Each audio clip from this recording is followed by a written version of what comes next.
Good afternoon, everyone, except for maybe those of you joining from Hawaii. I think I saw Hawaii conference on here. It must be morning for you guys still. But we want to welcome you to the first seminar in the AACP Connect series. This Connect series is designed to give each of you as AACP members and as camp practitioners a chance to hear from leaders and experts in various fields across a number of camp-related topics. Today, we're discussing leadership and how to lead well. In the future, we have seminars slated that are going to highlight various topics, including child protection and risk management planning, insights on taking previously live events virtual, like maybe staff training, mental health, diversity, food service, equestrian programs, and camp health. So we have a little bit of something for everyone. Today, though, we're kicking off this series with a discussion on leadership because invariably all of our duties as camp practitioners for our other guests who are joining, who might be summer camp staff or somehow related to the summer camp field, your life, your community, wherever you are, you're going to use leadership skills. Our seminar presenters today are well versed in the field of leadership, and we're going to hear from them over the course of a roughly 55-minute seminar. And then we'll open up for about a 25 minute Q&A session at the end. So during this meeting, during the seminar, we just ask that you keep your mic muted. You can have your video on. We love the participation there, but keep that mic muted. And so as we go, have your questions, write them down or put them in the chat, and we'll keep track of them when we get to that Q&A session. We're also going to give you the chance to ask your questions live if you would like, so make sure to take some notes along the way. I can be pretty long-winded, so I'm just going to move this thing along. Our presenters today are Ben Lundquist, Director of Young Adults for the Oregon Conference and producer of the Rise and Lead podcast. I'm sure that many of you have heard that. If you haven't, you should check it out. And also special guest Brad Lomenick. Brad is a leadership consultant and speaker, the founder of Blink, and author of The Catalyst Leader in H3 Leadership. I could go on quite a bit longer because Brad is very accomplished in the field of leadership, but the gist of it is that he writes about and consults on nationally for leadership, the next generation, creativity, innovation, social media, teamwork, and personal growth. They both generously agreed to spend some time this afternoon discussing this topic of leadership and leading well with us, and we're grateful. As attendees, we have with us a number of our AACP members and camp leaders who work in all areas of camp management and facilitation, from program directors to culinary directors, facility managers, and guest services. We've also invited emerging adults and young adults and summer camp staff to join in. Our camp programs really do serve as incubators for leadership every summer across North America, and so we've asked for participants in those programs to join. So regardless of who you are, what position you hold, at the end of the day, we're all leaders. And especially now, we're called to lead even more in our places of work, in our churches, and our communities. After the year we've all been having, and Ben and Brad, not to say that it hasn't impacted you guys as well, but while we're just blessed to have you guys here and to spend the next 90 minutes with you guys. So Ben, I'm going to go ahead and turn the time over to you guys. Okay, thank you. Thank you so much, Kiefer. And I want to just welcome everybody, whether you are a camp director or you're a year-round staff at a summer camp program, or maybe you have worked at summer camp as a staff currently, or you're a former staff member at a summer camp, young adult leader. Yeah, we're just thrilled to have you here. And I know for me, camp ministry has been deeply impactful upon my life. And I worked as a camp staff at a number of different summer camps, and I guess I would say I received my call to ministry from seeing how lives were being impacted in the summer camp setting. So summer camp is near and dear to my heart. I have had directors that have mentored me and spoken life into me. And I have also had, which I think is really important, I have also had many year-round staff who work in the camp program, not just during the summer, but all throughout the year, who have spoken life into me and really been a huge inspiration to my journey. So yeah, thank you so much, AACP, for this opportunity. And thank you for everybody who's tuning in. I think I speak on behalf of Brad and myself. Our hope is to bring you high value practical application that can help inspire, motivate you in 2020 and into 2021, and really just help you lead yourself better, help you lead your teams better, your camps better, and your organizations better. And I think we're going to learn a lot from each other during this conversation. So yeah, it's an honor to be with you. A little bit about my recent involvement with summer camps. For the last 7 years, I partnered with camp directors like Eric Vandenberg, who is out in Hawaii, and also Les Zolbrich, who is with us in Oregon. But I partnered with both of those camp directors and have really served as a leadership development support and mentoring support for the last 7 summers. And so I haven't directed camps, but I've been very involved in partnering with directors to really be an extension of their influence in that niche of helping to give leadership teaching and developmental opportunities to their camp staff. And that's been a real joy. And I also helped put together a resource back in the day, if anybody remembers, that was called Overflow. And it was an idea of how you can be a little bit more intentional in mentoring your summer camp staff throughout the summer months. And so anyway, big passion from me with camp ministry directors, year-round staff. And it's also a joy to be able to serve leaders like all of you on this Zoom call through the Rise and Lead podcast. Just another great resource. And Brad has an excellent podcast that he may talk about as well. So it's an honor to be with you. And I think many more of you know about me and have heard my story than have heard Brad's. So Brad, why don't we pass it over to you? Give us a little summary of who you are, your leadership journey, and what you've been up to during 2020. Yeah. Well, thanks, Benjamin. And we've had some fun conversations, and I've been to a couple of different gatherings and events you put on. So I'm also a camp guy. I worked at a bunch of camps, during college, and then I worked on a guest ranch after college for about 5 years up in the mountains of Colorado. So I have an affinity for sure towards those of you who put up with stinky socks and kids who don't listen and programs that get changed like 5 minutes before you're supposed to actually produce the evening, and lots of things that as a leader you end up just having to be such a pivoter in the camp space. So I'm honoring you if that's the role you're in. You're so needed for investing in the next generation. And just a little bit about me, I'm a leadership junkie. I probably, for the thing that you should most know about my story is that back in my 20s, I got connected to John Maxwell. And some of you have read a John Maxwell book, or you've heard John Maxwell speak, or you might know John. He's the leadership guru. And I got connected to him when I was in the early stages of my career. And really, it gave me an opportunity that I didn't deserve at that stage of my life. And we started something called Catalyst, which I led for a decade plus. And some of you may have attended a Catalyst event at some point. We were doing a lot of big conferences and gathering leaders all over the country. And so that was up until about 2015 for me. And then the last 5 years, I've been doing a lot of this. I sort of went from gathering the thousands to now hanging out with the tens who actually gather the thousands. And so I'm a little bit more under the radar these days. I'm a little more stealth.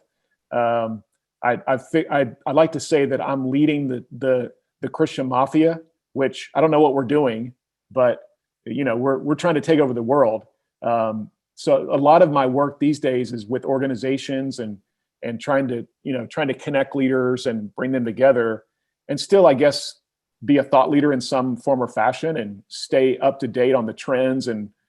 But at this season, which we can talk about this, Benjamin, for me, my greatest value to the Big C church, to leaders, to a lot of you, is that I'm now in a place where I'm investing in and giving platforms to the next generation. Mm. Because for me, the greatest expression of my legacy is going to be that I hand off and that I allow leaders behind me to go further than I ever did. And so I'm doubling down, man, on finding, investing in, and releasing young leaders who I can then watch 40 years from now when I'm sitting on the porch and, no longer can show up. I can watch and hear about them, and they will have accomplished way more than I ever did. So that's what I'm most excited about these days. Mm. And Brett, it's such an honor to have you here. And I think as Kiefer set up in the beginning, we just want to engage in I think an honest and hopeful conversation. And I think we both would agree that everybody on this Zoom call is a called leader. Everybody is. And leadership is not about titles and positions, but it's about influence, and it's about stewarding those gifts and abilities that God has given all of us to really make our mark on the world for a cause that is so much bigger than our own. And so I hope that if you leave with one thing from this conversation, leave with the confidence that you are a called leader and your contribution is going to be unique, not duplicated by anybody else, but you have a unique calling that is your own. And Brad, I want to jump into that conversation about identity and calling and assignment. But before I do that, could you give us Brad Lomenick's definition of leadership? I think we hear a lot about leadership, but how would you define what leadership is? And I think this might be an important point when you think about camp directors or even year-round staff who are trying to develop leaders. How, Brad, would you define leadership? I got to stick with John Maxwell's definition, which is really, it's 3 words. It's actually 2 words. If you say, what is leadership? Influence. It's actually 1 word, influence. That's it. Like it's how much influence do you have on other people? And it's not about title. It's not about hierarchy. It's not about power. It's not about role. It's not about position. It's not about authority. I mean, some of those things come with leadership, but if you boil it down, it's influence. And influence, arguably, then is how are you impacting someone else?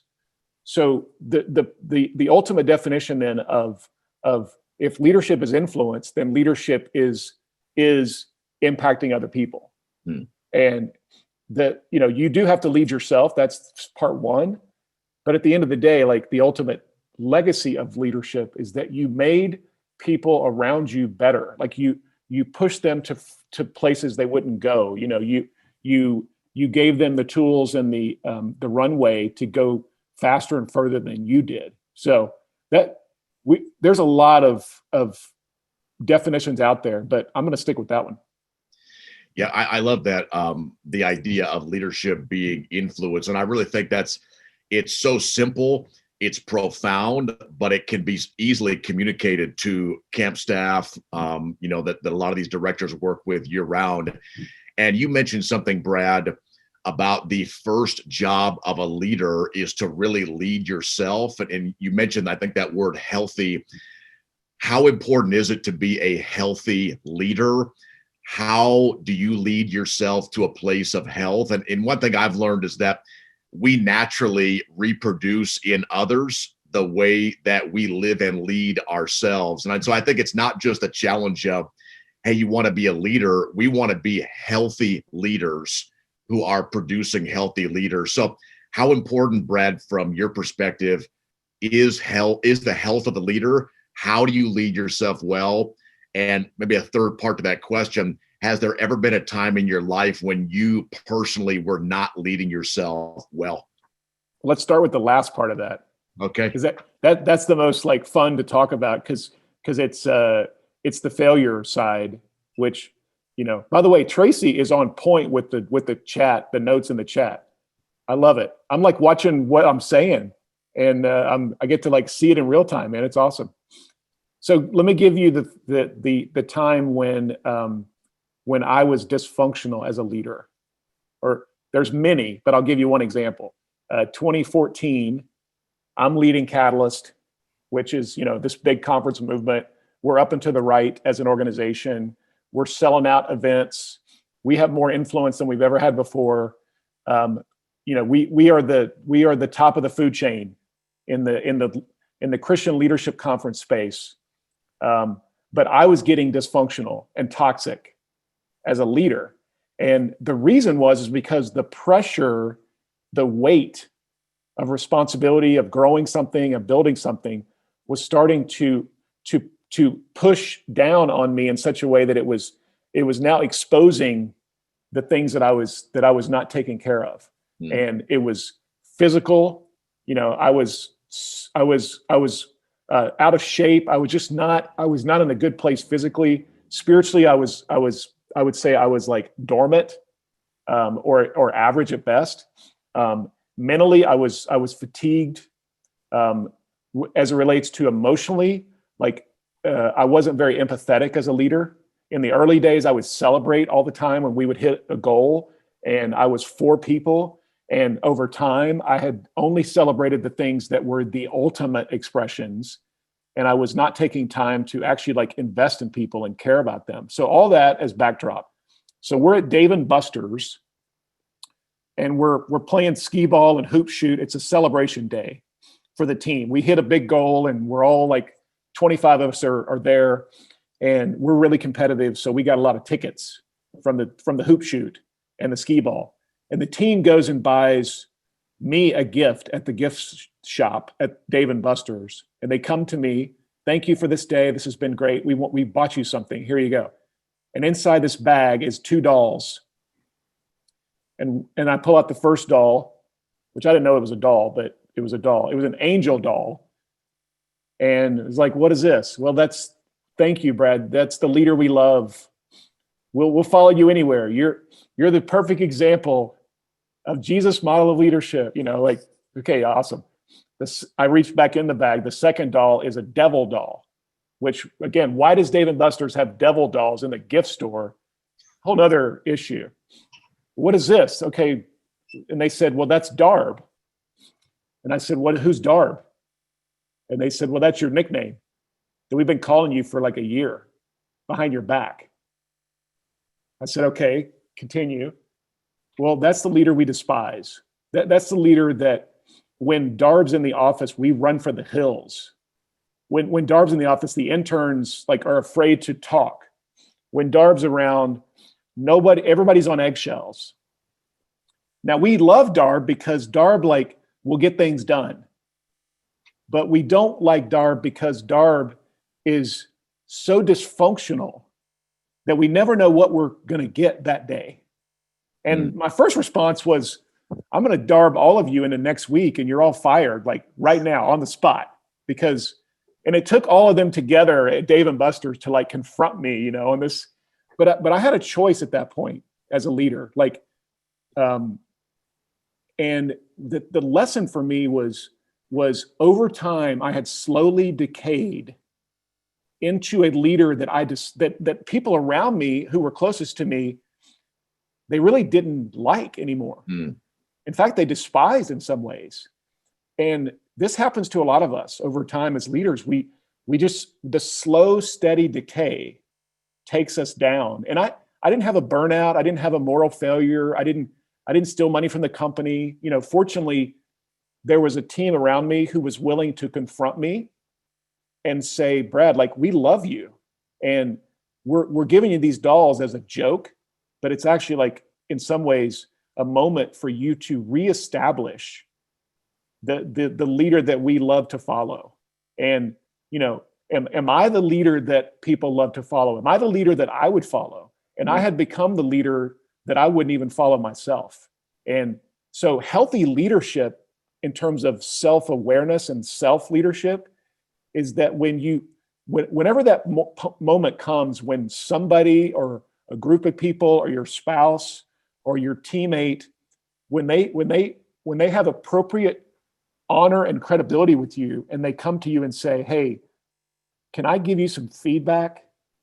This is when self-leadership becomes really important. Because we all know we have blind spots, and most of us, we never understand what those are. And there's so many leaders walking around today that if they would allow a few people to have enough entrance to give them helpful feedback, their leadership would soar. And so for me, again, to your question, Benjamin, like sometimes I'm not the best person to even give myself healthy, appropriate feedback on the kind of leader I am. Because we all know that we can get away with it when it comes to our own leadership. We can justify it, we can pass it off, we can find excuses. And so many times the best path or the greatest path towards self-discovery, self-awareness, a posture of humility, a posture of contentment, of leading myself well, is to give people permission around me that, like, constantly, you have to give them permission to speak truth back into you. Because here's what happens when you first say it at the staff meeting, everybody's like, yeah, whatever. Last time I did that, I got my head cut off. Last time I walked in your office and said something, like, you went bonkers. And so you have to tell people over and over, like, it's okay. And because people get paid by you many times, right? The people who get paid by you do not want to give you feedback that could be confrontational. They will tell you all the things you want to hear. All the things you need to hear, though, you have to give people permission in order to do that. So the first time you say it in that meeting, people will go, oh, you're the best leader ever. Like, nobody's ever been a better leader than you. The second time you say it, oh, you're an incredible leader. And then you just keep saying it. No, tell me something I need to work on. And by the 77th time, that person might say, well, there was this thing the other day that you did, and okay, great. And then your job as a leader is to, like, take notes and no, great, that's helpful, give me more. And then they come in like 3 days later and they've got this long list. They're like, okay, you asked for it, here you go. So I'll stop there and let you give some feedback or even your own perspective on that. Yeah, I think that's so important when it comes to building that constant permission that you give your team to give you feedback. And I think, I love what you said there, that you don't just have to give a team permission once, you have to give a team permission over and over again.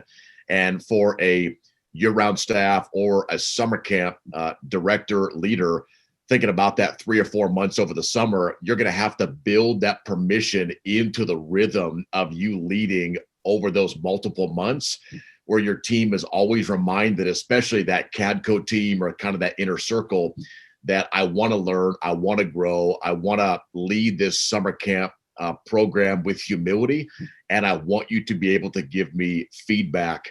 Yeah, I think that's huge. Brad, how do you, when you had that moment with the dolls there at Dave & Buster's, and there was this aha moment and this recognition that you were not as self-aware as maybe you thought you would, something needed to change. If there's somebody on this Zoom call and they're in a place where something needs to change, they may have clarity on what that is, they may not. How did you go about making that pivot to becoming a healthier leader? Well, it took an outside force, like the team confronting me, but I knew it. I mean, I knew down deep there were some things that were probably not healthy or healthy as they could be. And so sometimes just a little adjustment or a reminder will allow you then to really start to put some things in place that will help change habits, help change paradigms, help change perspective. And again, like, what you have to be as a leader is you have to be ruthlessly committed to improvement. And I mean, let's start with just becoming like Jesus. That's big picture, like phase one, and always is true. So the more I become like Jesus, the more I will become a better leader because of that. But also just the understanding of yourself. Like, this is the reason that I would highly recommend the more personality assessments. I mean, get your hands on every single opportunity for you to do research on yourself. because the more you understand the way you're wired, the better leader you will be, because the most confident, humble leaders are the ones who are the most confident. And why are they confident? Because they know themselves well. They know the way they're wired. They're aware of their insecurities. They're aware of the things that drive them crazy. They're aware of their blind spots. So the more aware you become, the better leader you can be. And so your job is then, I'm gonna be as hungry as a leader as possible in order to learn everything I can about the way that I actually am wired, the way I respond, the kind of personality I have, the things that I'm really good at. Like, school tells us to work on our weaknesses, but I think great leaders are committed to focusing on their strengths. And it doesn't, I mean, sometimes you have to work around your weaknesses. It doesn't mean you just get permission to like say, well, I'm really not good at that, so I'm never going to do it again. Sometimes you have to do everything. But again, every time you understand more about yourself, the better leader you become. And so for like what happened with the dolls, here's what happened in our organization with our team. Yep. Is from then on, when Darb would raise his ugly head, then everybody on the team now had permission to say, hey, you're darbing me right now. And I was like, yeah, I'm going to darb you into next week. But like the interns all the way up to like people who had worked for me for 7 or 8 years, there was an openness in our culture now to be honest and transparent and vulnerable and real. And because we had that moment of clarity and confrontation. So the more honesty that permeates through a company and through a team and through an organization and through you as a leader, the more people then have the willingness to give you appropriate feedback, which keeps accounts short.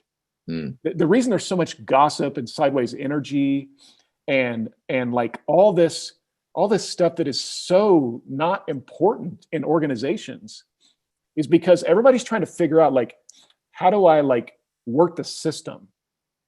And the reason many times they're working the system is because the system, the team, the culture, the vibe is not one that's honest and real.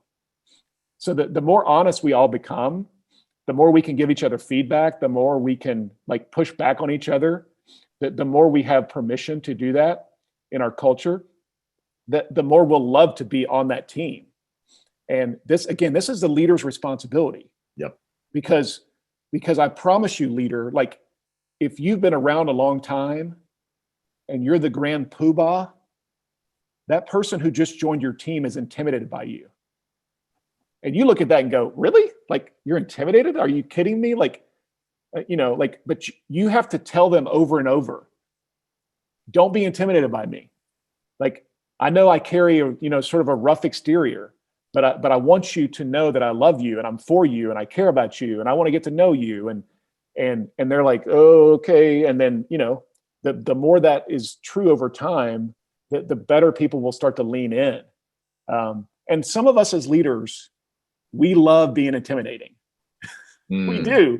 We love it. And I mean, senior pastors, especially of like really influential churches, there's so many of them that they just love the intimidation factor. And, they feel like I've got power over people. And that can be really dangerous, right? So again, part of our role as a leader is to remove that barrier, to allow for people then to feel like, oh, I do have the ability to like connect with you. So I'll stop. I'm probably like offending everybody at this point, so I'll stop.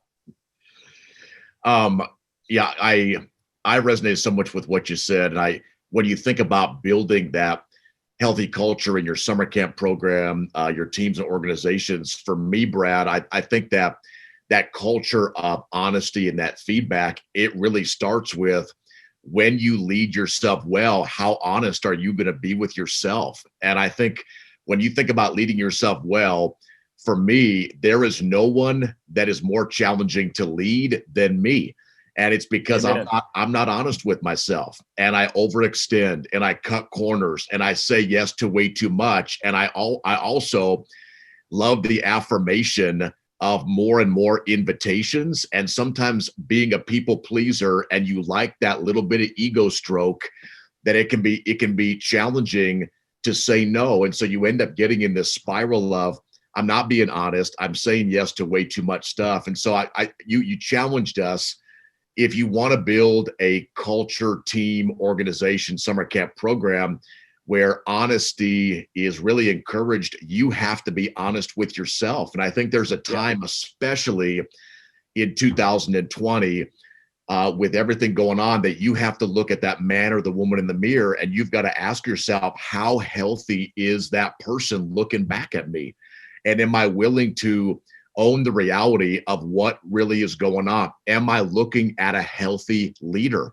And am I willing to do what needs to be done, whether it's the people that are surrounding you, your habits, goals, life rhythms, how you're refueling yourself, but are you willing to pivot so you can be honest and healthy, and then multiply that honesty and that health into your teams and your organizations? And yeah, go ahead, Brad. Stacy said it in the chat, radical candor. Absolutely. That's what we're talking about. And there's tons of great resources out there about this. And by the way, like, the other side of this is, how do you lead up? Mm-hmm. How do you lead up to the leader who you might have worked for a while, that does have some rough edges, or that, you know, that's not really self-aware? And part of our job in leading up is that we have to figure out, how do we articulate or connect with that leader in such a way that they know that we're for them? Yep. That the biggest part of leading up is that you're not trying to pick a fight. And sometimes young leaders, especially today, and I know some young leaders who are really smart, but they walk in with a posture that is almost like, I'm going to show you that I deserve your job, because I can find the answer quicker, and I've got all the right answers, and I would definitely not do it the way you're doing it. And if you would just give me a chance, I could do this way better. Like, that's the posture you walk in with, compared to walking in with the posture that says, I'm for you, I want the best for you. And sometimes the best way for us to, like, help a leader who's not self-aware become more self-aware is that we ask them questions, and we get ruthlessly curious to help them discover the things that they might even not be able to see. So instead of walking in going, hey, I really wish you would lead me better, maybe the question you should ask as a leader trying to lead up to that leader is, you say, hey, would you tell me a bit of your story? Like, how'd you get here? And what are the things you dream about? Like, what kind of leader would you love to work for? You know, so what you're doing then is the posture of curiosity, and you with your moleskin out, like taking notes, in a posture that says, I'm interested. I'm honoring you by being a really good question asker. You will start to, like, watch that ice that's formed around them start to melt. And because what you're doing is you're showing, I'm for you. I care for you. I want you to be a better leader.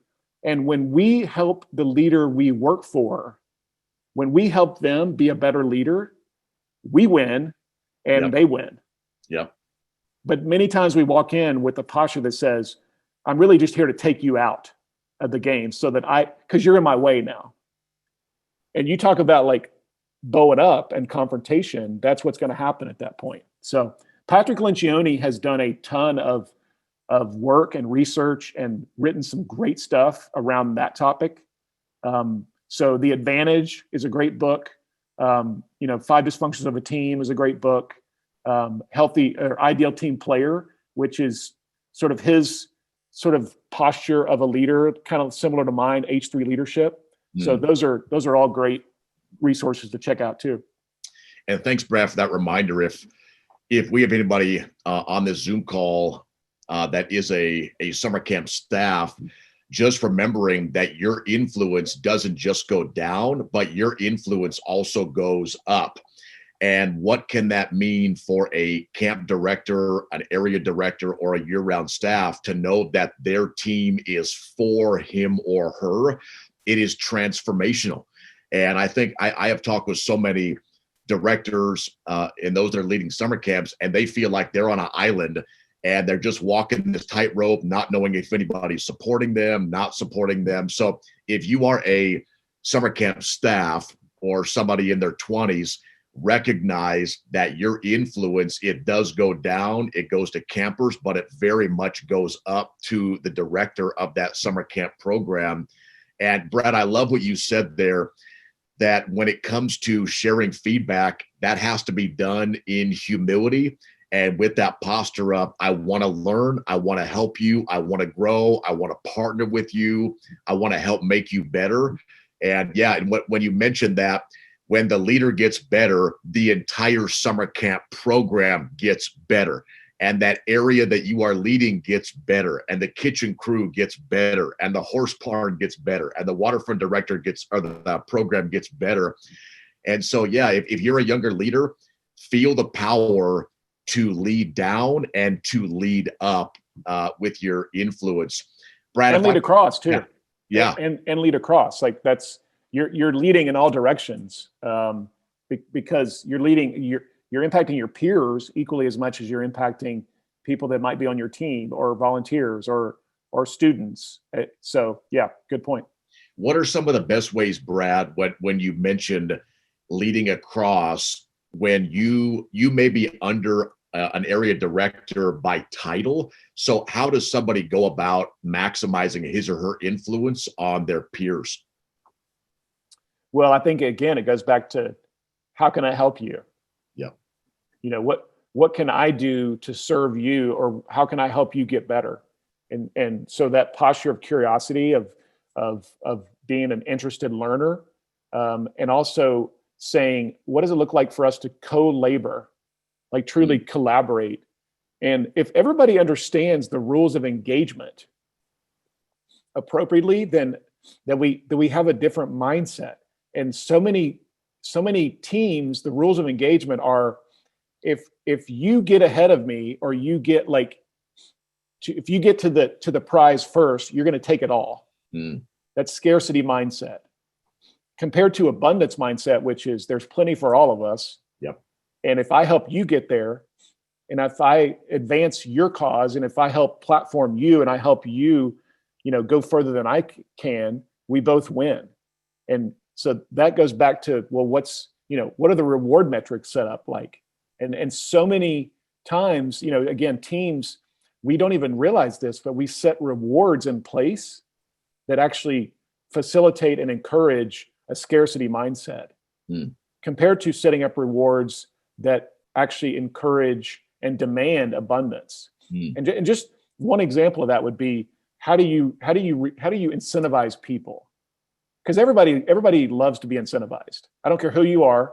I don't care what environment, what category, what industry you're in. Everybody loves the idea of rewards. So if the reward is based on me beating you, you're gonna reward. You always end up like feeding the beast. Yep.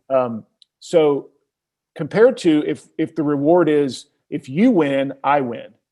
And if we win, we all win. That's a different metric. And we will always get the results that we end up like creating in a system. So that's just one small example of how to make sure that you're creating a co-labor, a collaboration type of culture, where we see each other as partners in the grand scheme of things, compared to we're fighting against each other for resources, right? I mean, the idea of, well, I want all that money to go to my area. Well, I want all the money to go to my area. And that's scarcity mindset, compared to, well, let's figure out the win-win, where we both can like accomplish those things we want to accomplish. Brad, if I can get real candid, in 2020, I've had a number of conversations, and you may have as well, with summer camp staff or directors, or maybe in other areas of leadership. And there have been some conversations I've had with directors where they are second guessing their identity. They're second guessing their purpose, especially in 2020. And there's just a lot of insecurity around this idea of calling. Am I still called to direct a summer camp or direct an area or work as a year-round staff? Brad, I know you've done a lot of thought writing on the idea of identity, calling, purpose, and assignment. Can you speak into that? How important is it, especially in 2020, for leaders to understand who they are and then dive into what is your purpose calling, and then why does understanding your assignment matter? Well, I'll say this. There's never been a better year than 2020 to quit something. So just sort of put that in your pipe and let it fester. There's never been a better year to quit something, and there's never been a better year to start something. So we are in an age this year, especially, of opportunity. That's just a backdrop. So to your question, identity, calling, assignment, and it's real simple. Identity is who you are. Calling is why you're here, and assignment's what you do. Sometimes in our world of ministry, we let what we do, assignment, become all three of those.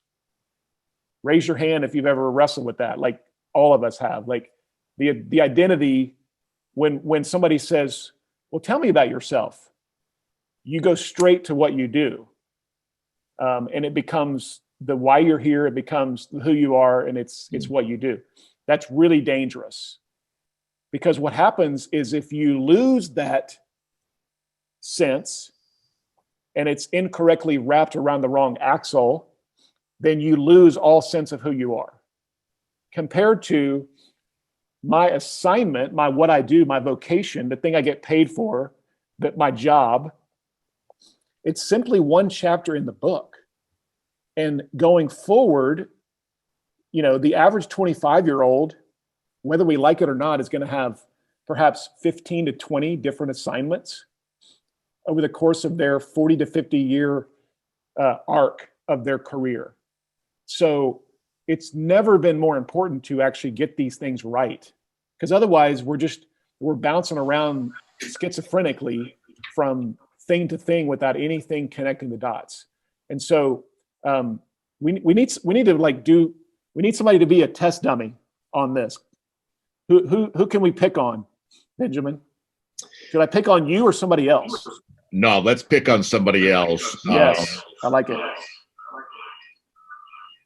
Yeah, anybody willing to be a live on the Zoom call test for an experiment? Just message in the chat, and this will be fun. We're gonna unpack your identity, calling, and assignment. Should we just work on like somebody who's already like got their volume in or up? Yeah, it looks like, okay, Kiefer, thanks for volunteering. Yes, Kiefer. Okay, Kiefer, you're it. All right, Kiefer, here we go. The question of who you are. Now you can only give like a 10-second answer. All right, tell me who you are. I'm a child of God. Okay, good answer. That's true for everybody in the world. So good answer, though. It's a good start. Give me some more about who you are. I'm a husband. Okay. I am a father to a beautiful Bernedoodle dog. I am an outdoorsman and a mountain biker. Okay. So let's stop there. Your son. Are you a sibling? Do you have brothers or sisters? I do. Okay. So you're a child of God. You're a follower of Jesus. I would actually put in the identity segment, in the identity category, that you're also part of probably a local expression of some sort. That's true. Of gathering of believers. You have some core values. You mentioned hunting, right? Outdoors. I'm not a hunter, but a camper. Okay. There you go.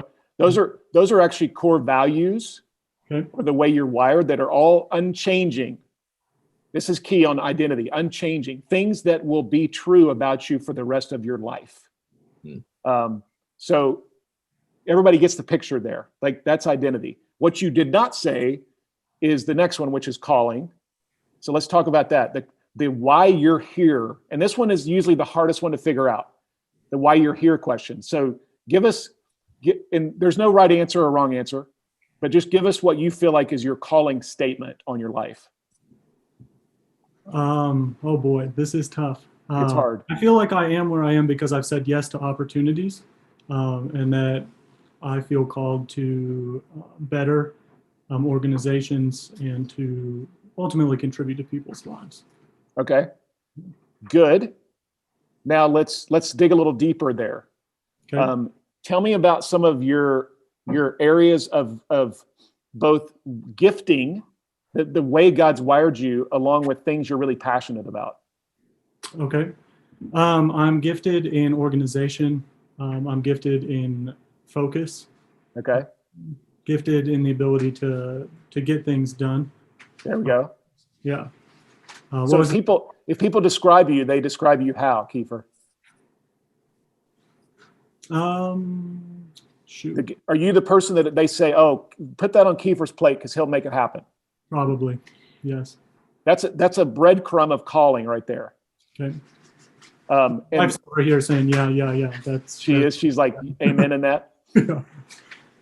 What else? What are you passionate about? What makes you get up in the morning, or what makes you cry? Like, what are the things that are so deeply injected into you that you're always like concerned about? I don't cry often. So that also, my wife is like, no, he doesn't cry. She wants me to cry more, but I think it's seeing success, right? I like to see people succeed. I like to see organizations succeed. And I like to be a part of that. Good. So right there, if we were just putting a calling statement on your life, with that evidence right there, I would say you have a calling to help people be successful by using your gifts and getting things done to help others win. We just spitballed that one right there. Okay. Yeah, love it. So that might be the calling statement. We can get more specific. Again, no wrong answer so far. Now let's talk about assignment, Okay. which is what you do. Yeah. Is that? I'm director for Rocky Mountain Conference, so run a summer camp, oversee a camp program, 2 of them actually, and then a lot of, so many different areas that I think a lot of us on this call have to look at in terms of what we do, because it's everything from marketing to recruiting to human resources to management. And you've had previous jobs? I have. Yeah. What else have you done? I've been the assistant youth director. Okay. And I have been an international intermodal pricing manager for JB Hunt Transportation Company. Oh, JB Hunt in Northwest Arkansas. I know JB Hunt. Yeah, Lowell. Very cool. That's right. So you've been in the trucking industry. Yeah. You've been in the denominational space. Correct. What else have you been in? I'm college. I'm 27, so I'm okay. So yeah. Okay. So that's a pretty good framework we just established for you to put a one sheet together on. If somebody said, I want to know about Kiefer. Well, here's who I am. These are the unchanging things. This is what I feel like this is the why statement on my life, the purpose, you might say, the calling, and this is my current assignment. And here's some other assignments that I've had. As long as we make sure that those are separate and distinct, this is crucial. Because what you didn't say is you didn't say that your calling was to work for the denomination. Although if somebody says that, I don't say they're wrong, but that's not a calling. When a pastor says, my calling is to this particular church in this city, my answer or my response is, well, that's actually your assignment. That's not a calling. Because what happens when you leave that? Did you lose your calling? No, you just transition from an assignment to a new assignment that should give evidence to that calling. So as long as you're finding connection, Kiefer, between that calling statement of why you're here that actually connects the dots between potentially 7, 8, 9, 10 different assignments over the next 40 years for you, then you're in appropriate like balance between the calling statement and the assignments. But man, it really gets dangerous when identity starts to become all three of those, right? And I'd like to say that it was relatively easy to kind of think through that now, but a daily struggle, if I forget this and tomorrow somebody asks me, I'm going to be tempted to let that assignment be the first answer. That's Sure. For me, candidly, that's what's on the front of my brain, And every college student is wrestling with the question everybody asks them is, what are you going to do? And I think it's equally important to ask the question of what am I going to do, but also who am I and who am I becoming and who am I around, along with why am I here? But again, leaders, don't let the why you're here, don't settle for why you're here just to say, well, to know God and to make him known. Or to, don't give the Christian answer on why you're here. Because that's true for all of us. You have to be specific with those statements on your life. And we're not losing that's true. I'm not discounting that to know God and to make him known is not a good calling statement. It's just, it's not specific enough for you because that's true for all of us. It's sort of like if somebody said, my calling is to win people to Jesus. Yes. And because that's true for anyone who calls himself a believer. So don't allow your calling statement to be true for anybody else. It has to be true for you. And the more specific we get as we go down between identity, calling, and assignment, the better off we will have a sense of contentment with that season. So I'll stop there. We probably went too long on that, but hopefully that was helpful. Hey, Kiefer, thanks for being the tester on the live. And I just want to affirm, as you jumped on, some people were saying in the chat, Kiefer gets things done. I mean, they were affirming some of the way you described yourself in the chat. So I appreciate you doing that. And Brad, I think that is from somebody who had close to 10 declared majors in college personally. And hey, listen, Brad, you laugh. Everybody who goes to Adventist college, they know that's no laughing matter. That's an expensive journey. I'm just going to put that out there.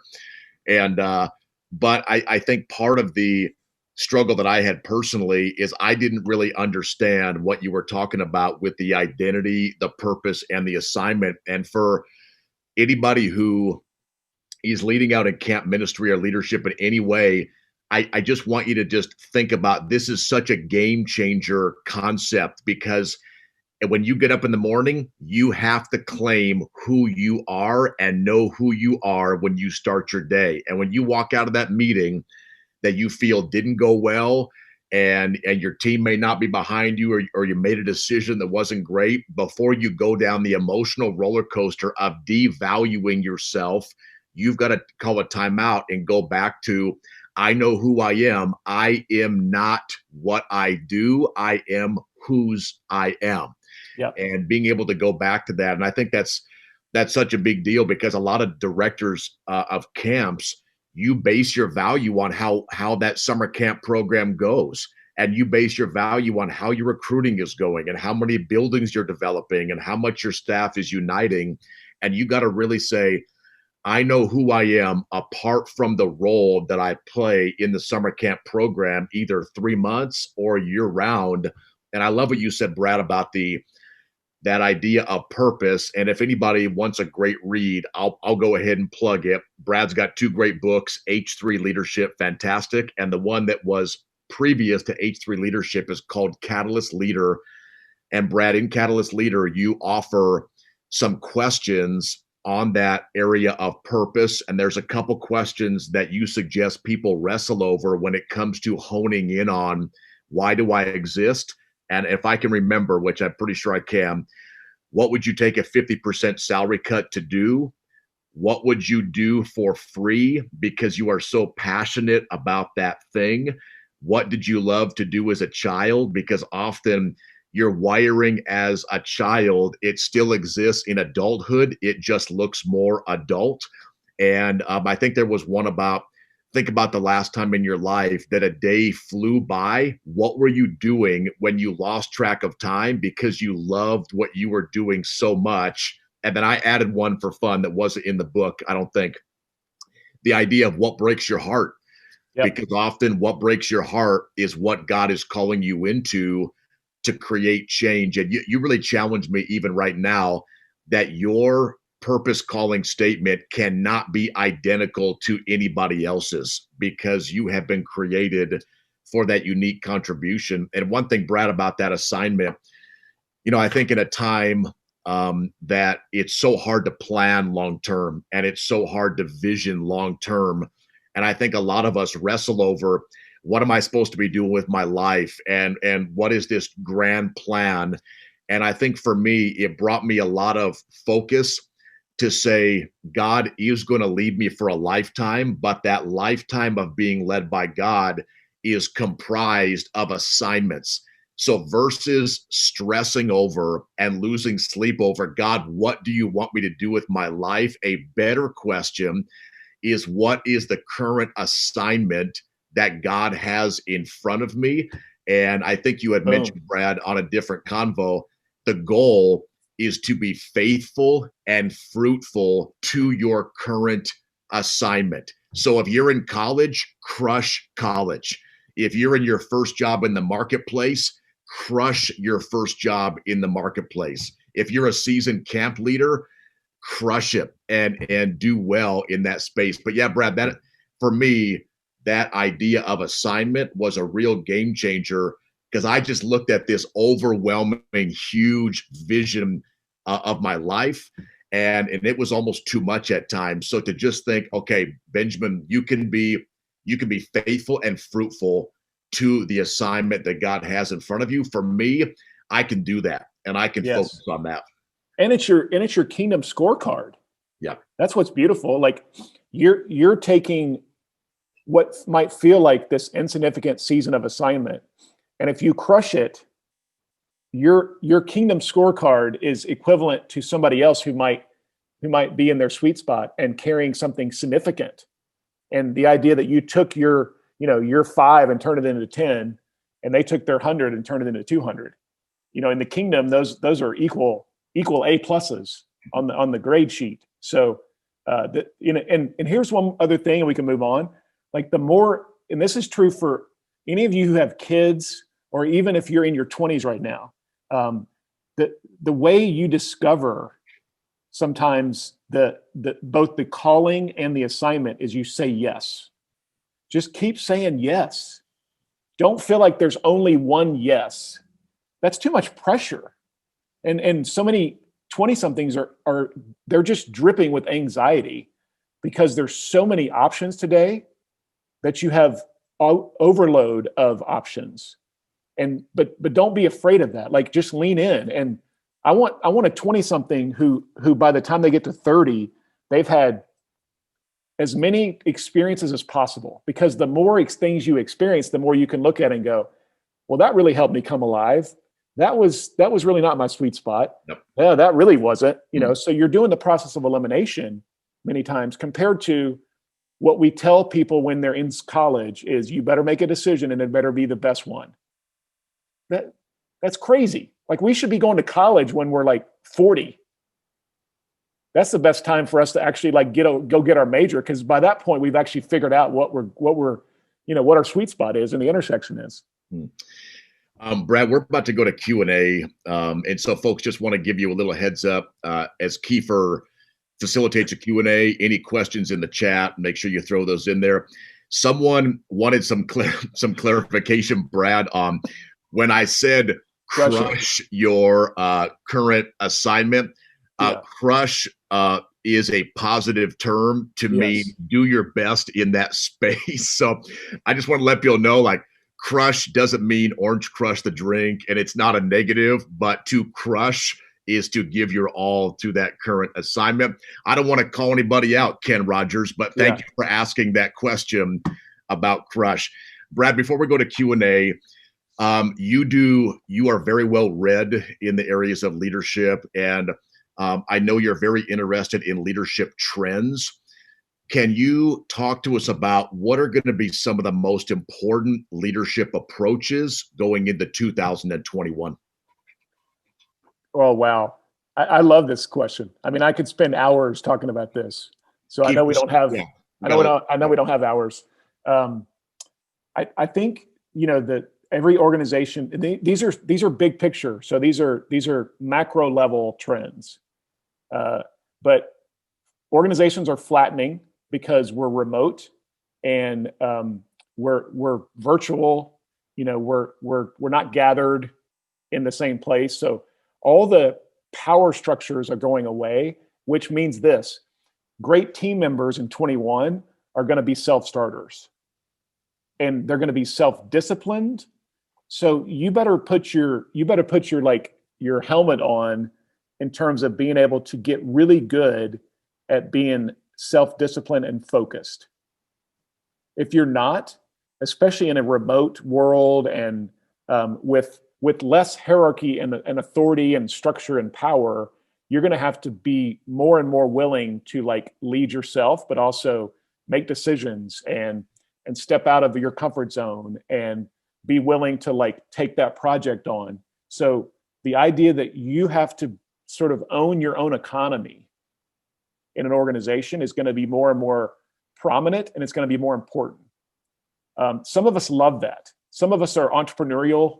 We're ambitious at our core. We're like, yes, I'll take it and run with it. Some of us, if we're honest, we actually like being told what to do. So without structure, that may be difficult for some. But that's a big trend that's already here.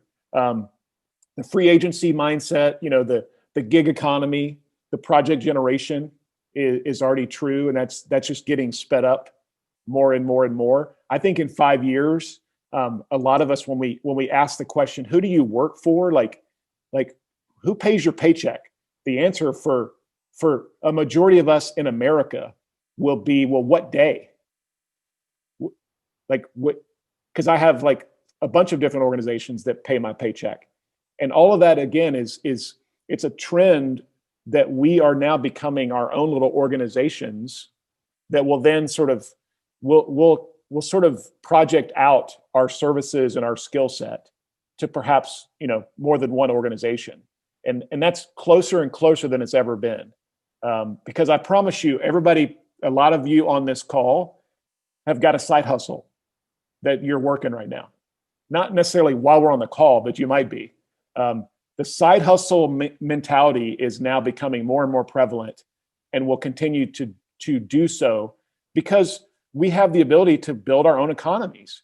The other thing that's really trending, I mean, everybody is feeling this, is the home is now becoming the center of all of our activity.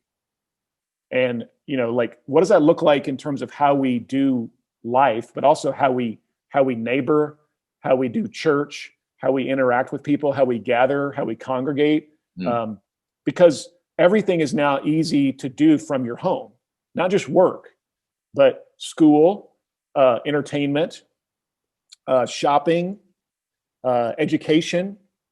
Pretty much everything we want to do anymore, we can pretty much do from the living room or from the bedroom or from the office, in the basement. And so that's changing the landscape in a significant way, and it's only going to get more prevalent going forward. I mean, I'm not a doomsday guy saying that nobody's going back to the office. I don't think that's true, but a lot of us aren't. A lot of us have found a new normal that we love, and so leading people going forward is gonna be primarily driven from the home. And this comes back to how we gather in the faith world, like in the church world and the Christian world. There's a lot of people that are really uncomfortable with the idea that, well, people are going to stay home. But Amazon, hello, how many of us this Christmas could care less about going to the mall. I mean, the mall is so 2019. It's done.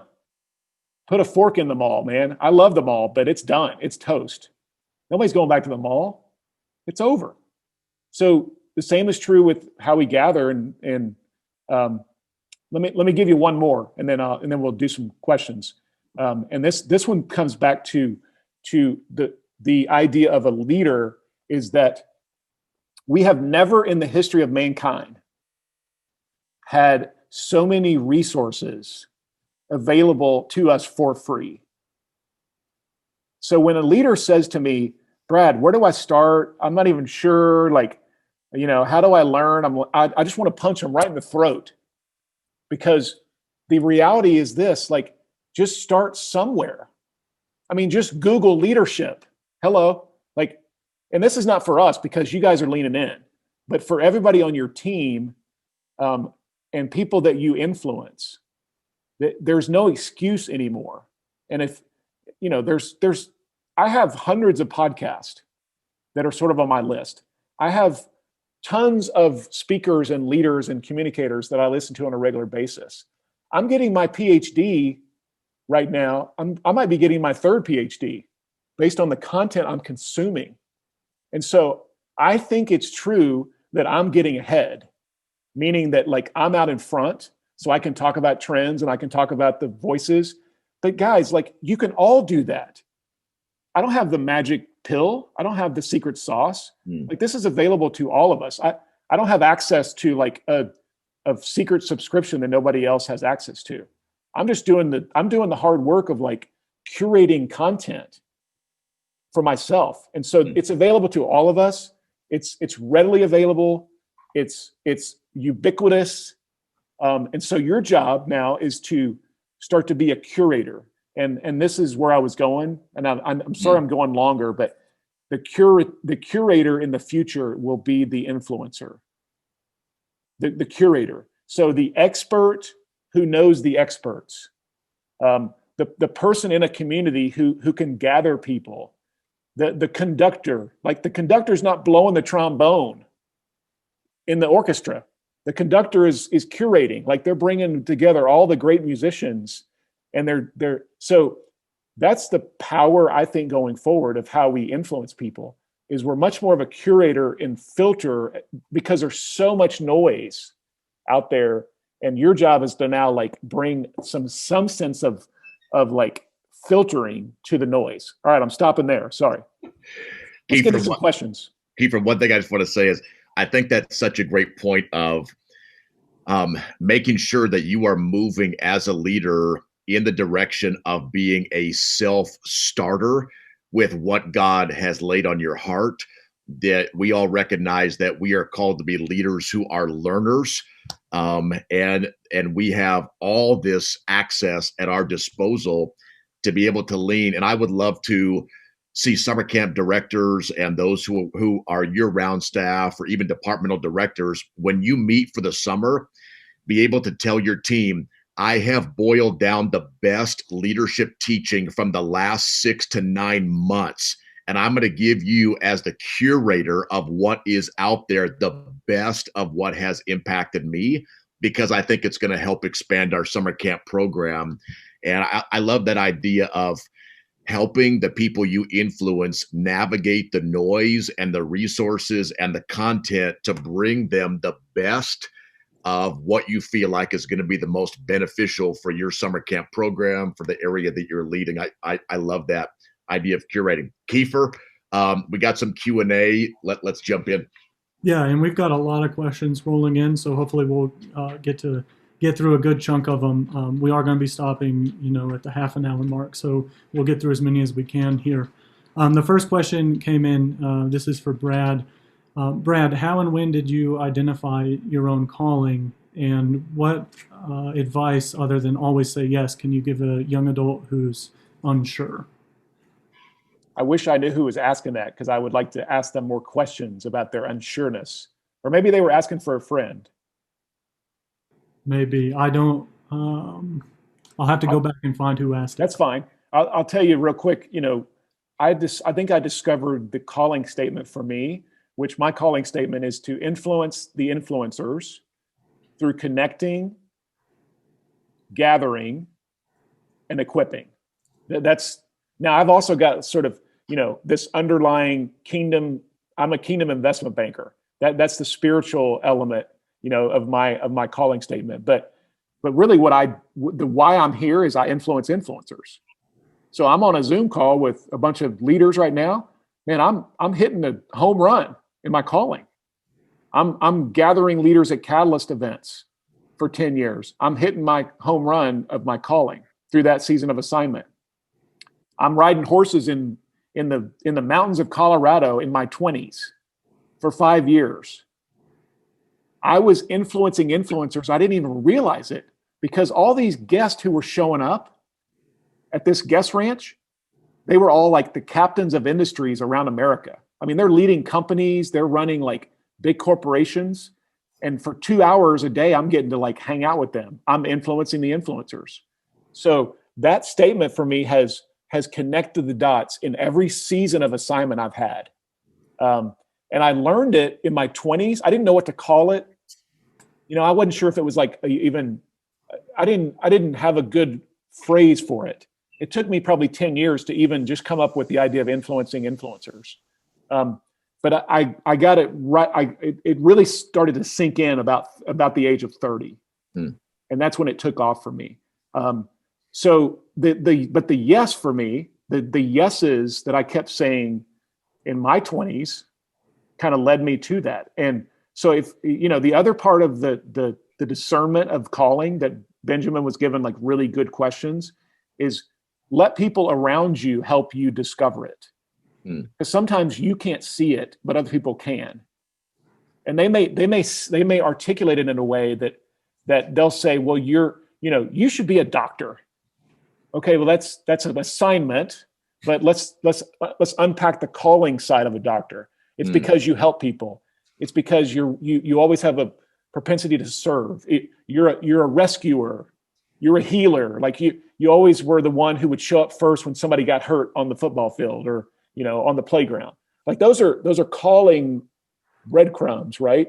But let people around you help you discover it, because people who are closest to you, they can say it and you'll go, really? Like, I do that? I thought everybody did that. I mean, I thought everybody was like a connector. And people go, Brad, like, no, you're a connector. You're called, you are so like assigned and wired to be a connector. And I just always thought that's what everybody did. You got anything to add on that, Benjamin? No, I think that's great. I'll just say that there was somebody that spoke into me and recognized the ministry calling, which was part of my calling, before I ever even saw it. And I responded by saying, there's no way I want to be a pastor, because the only thing is I know about pastors, they are so boring and so poor. And I do not want to be boring, and I don't want to be poor. But to your point, somebody's laughing out loud without their mic up. They recognized that in me before I even saw that in myself. So just want to affirm, I think there's some that we see, but you need that community that is often seeing and recognizing what we don't see in ourselves. Kiefer? Yeah, we can go on to the next question here. You talked about giving permission for your staff to be open with you about areas of leadership where you need to improve, that radical candor idea. How do you deal with and evaluate those who might have an agenda to criticize, not for the purpose of building up, but rather with an intent to tear you down? And you mean like somebody who is on my team, or? Yeah, that seems like the direction of that question. So how do I deal with that as the leader? Is that the question? Yeah. And that came from user's iPad, if we wanted to get more context on the question. Yeah, I'm not sure. I'm not sure I have a good answer for that one. I'm not sure about the question. I think it's probably a really good question. I just may be too much of a knucklehead to understand what they're asking. And I think, Brad, the idea of like you have people coming to you because they want you to succeed and they're Yeah. leading up, but you have people that don't want you to succeed. Okay. And they may be trying to undermine your leadership, or they want you to stumble for whatever reason. And how do you deal with a team member whose intentions may not be honoring to your mission or maybe you as a leader? That never happens. Never. Well, my first question would be, why are they on the team? If that's their intentions. So that may be just a bad hire. Like, let's assume that it's a volunteer. Let's assume that it's somebody who's not being paid, or, we didn't go through the process of hiring them. Because sometimes volunteers can have really good intentions, but they sort of show up with an agenda. Again, I'm going to take the posture that says, let's unpack this and let me get really curious on why you're approaching me in this way. So I'm going to turn the tables in that situation, because I know it pretty quickly. I'm guessing that they're trying to criticize or undermine me or unpack things that aren't true, or they're trying to find some dirt. They're trying to get under my skin. And my job now as a leader is to say, I'm not going to say this, but I'm going to assume that there's something with them that is causing some pain. Because when people have pain, or they have a sense of frustration, many times they don't know what to do with it. And so they push it on to somebody else. So I got to get curious. I got to take out my moleskin figuratively. And I've got to say, let's unpack why you're approaching me in this way. And so I'm going to turn the tables, and I'm going to say, it seems like there's some things that that you are digging for. Is that accurate? Like, help me understand, why you're asking me that particular question. Tell me about your experience, and I'm going to start to pull out of them. I'm going to make them the hero of the story, you might say. I'm going to make them the center of the conversation. And as soon as we do that, this is just negotiating 101 is what it is. As soon as we start to make the other person the point, you will watch them melt, or you'll watch them like sort of retrieve, or you'll watch them recede, or and sometimes at the end of the conversation, you'll have a cry moment. A lot of us as leaders, we've had those conversations that turned into cry moments. And you're like, how did we get here? And it's because I'm just going to try to find any way possible to allow that person to be removed from the pain or frustration they might be feeling at that point. Now, go ahead. I was going to say, we got a little bit of context here. It looks like this is a person who might covet the leader's job. Okay, so they want my job. Yeah, they've admitted they have difficulty with authority. Yes. And the leader in this case does not have choice in the hire, or I guess the letting go of that person.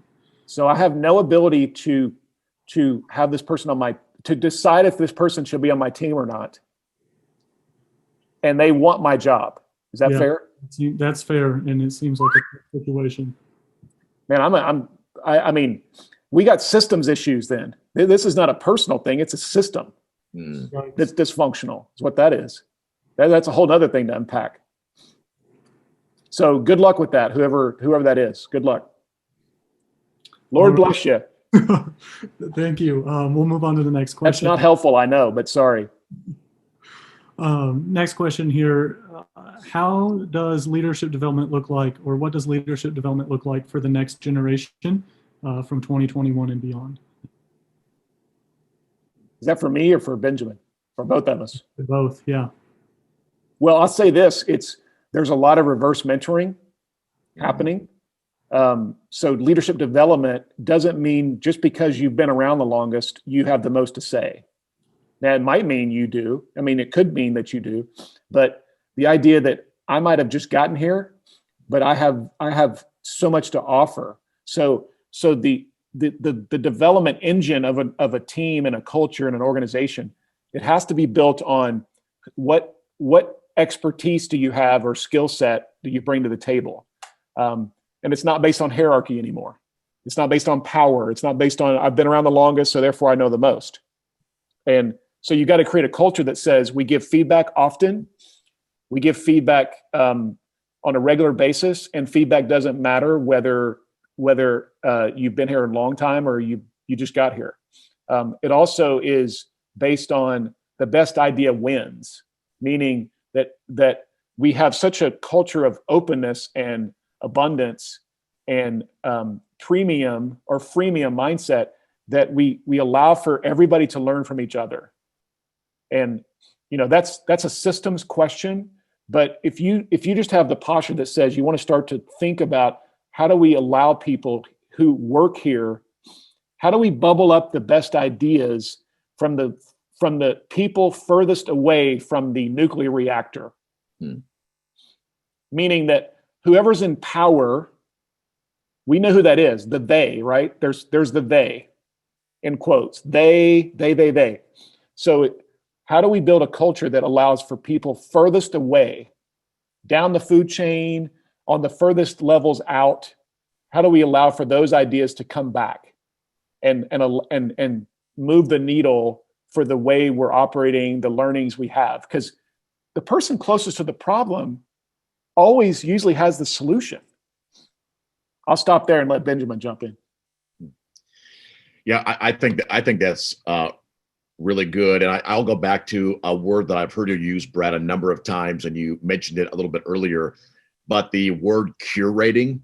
And I love that word. And I think going into 2021, you mentioned, Brad, one of the greatest ways you can serve your team is to curate the best content that you feel like will add the most value for the mission of that team. And so you're going and you're sorting through the podcast episodes and the YouTube videos and the free resourcing, and you're pulling together and curating the best.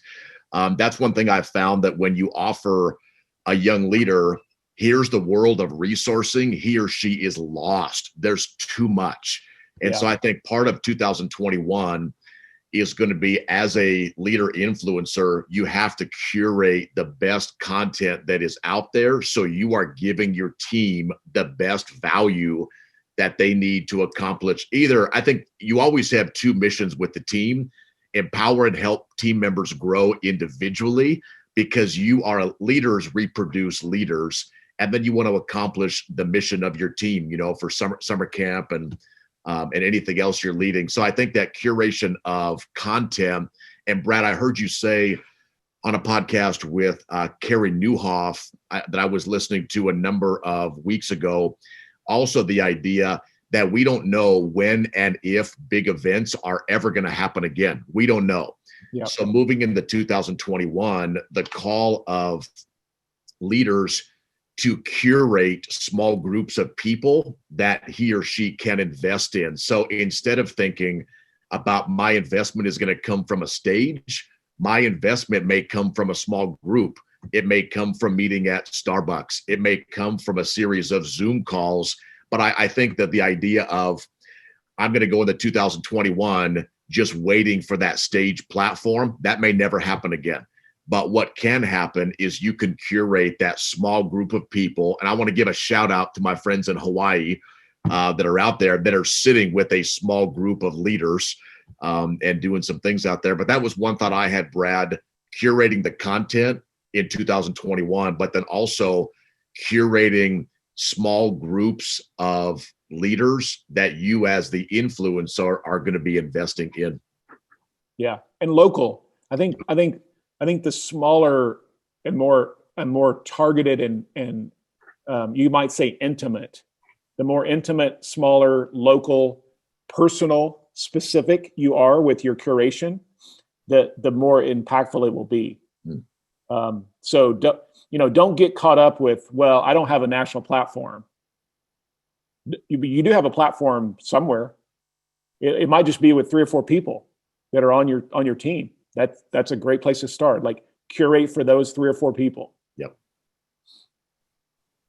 All right. I think we have time for one more question. The last one here, if we keep it brief. I'm sure we could talk for hours and hours on all of this. Let's keep going, man. This is fun. It's such good material. This question from Todd Casey. What's been the best leadership nugget of truth that you've uncovered in the last 5 years? that you are still working out the details or depths of that subject. Come on, Todd. Like, give us a little bit bigger question to ponder. Man, that's like a mountain question. Hey, Todd, thanks for just giving us an explosive question in the last 2 minutes of our Zoom call. So the best nugget of truth you've uncovered in the last 5 years. Man, that I'm still working out the details or depths. I don't know. That's a good, I mean, man, you got anything, Benjamin? I'll let you go first. You know, I don't know if it's going to be of great value, but I think one that I'm reminded of quite a bit, and especially during 2020 and the pandemic, is you are only as good as the people you surround yourself with. And so I think the nugget of leadership is a long game. It's a long game over a lifetime. And if you want to last and be effective in the long game, you have to surround yourself with great people. And I've had to learn that, maybe Brad, this is for you too. Some people come into your life for life. Like, you got mentors that are there for life. Maybe since you were running the ranch in Colorado, you still connect with people, but there are also those that just come into your life for a season. So I think always that nugget of, you have to look at who's the team that you have surrounded around you that are helping you become the best version of yourself. And don't be lazy and think that the team of 5 years ago is the team you need today. And there may be some of those, but that's one thing for me, is just a constant reminder that I need the right people around me to help me grow, so I can be the right people around somebody else to help them grow. I love it. I'll piggyback and add on to yours. And I think the thing this might be a book. So if somebody else writes it first, well done, congrats. But I think this idea of start with who, and a lot of us have read Start With Why, which is a great book from Simon Sinek, and I love that book. I think it's important, but I think the who, it kind of goes back to that, what we were saying earlier. In your 20s, focus on your who in your 20s. That's good. Like the who you're becoming and who you're around. Because I promise you, when you listen to people's stories of their career, of their, like, the mile markers in their life, there's always usually a who connected to it. God uses people in people's lives to create mile markers and memory moments. And so if we just think about the who we're around, to your point, Benjamin, like the who that's on the team with me, that, the people that are actually like making me a better leader, I think that is a game changer. So that's the one I'm wrestling with, pondering. I think again, it might be a book, who knows, but who you're becoming, who you're around, and who you want to be. And that's the question of community. Yeah. It's the question of identity, and it's the question of legacy. So start with who. That would be my encouragement. Yeah, I think that's so pivotal. And Kiefer, if we got 30 more seconds, I think for anybody who, you're a camp director, camp staff, year-round staff, I would just hope to speak this into your life. Never forget who you are from whose you are. And remember that core identity piece, that you are a son or a daughter of God, and be willing to go back and remind yourself as many times as you need to, especially in COVID, when we feel like we're not productive, we can't vision long-term, we don't even know what summer camp's going to look like, or if it's even going to happen in the summer of 2021. Just that idea of who you are is the foundation of your life and leadership. So don't ever forget who you are, whose you are. Speak that into your life. One thing, Brad, I've realized is that the loudest speaker into my own life is me. So steward the words that you speak over your life extremely well, and make sure, this for me, make sure that what you are speaking over your life is in harmony with what God has spoken over your life. And never forget who you are. That's good. Well, yeah, thank you guys. and like we've talked about, we could go on forever, but we are out of time now. I want to say a huge thanks to Benjamin and to Brad. You guys, this has been inspirational. So many like tidbits in there, and then big things like we just ended with. We have recorded it, so the membership, you guys who are here, you'll be able to go back in and kind of take more detailed notes if you'd like. So we're looking forward to that. But Ben and Brad, thank you for spending this afternoon with us.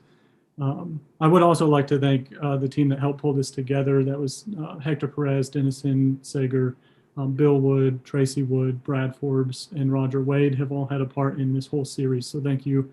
And thanks to all of you guys for joining and listening in and having really fantastic questions. I hope that the conversation has been beneficial to you. Don't forget that this is a series. So coming up, we're going to have meetings the second and third Tuesday of every month starting in January. So we'll have Michelle Cummings on January 12 talking about staff training, like taking staff training virtual. And then we'll have Rick Brashler on January 19 with a presentation on child abuse prevention and strategizing inside of risk management there. So a lot of really good stuff coming up. It's going to go on all the way through April. As we wrap up here, I'd like to just wish happy holidays to everybody, a Merry Christmas.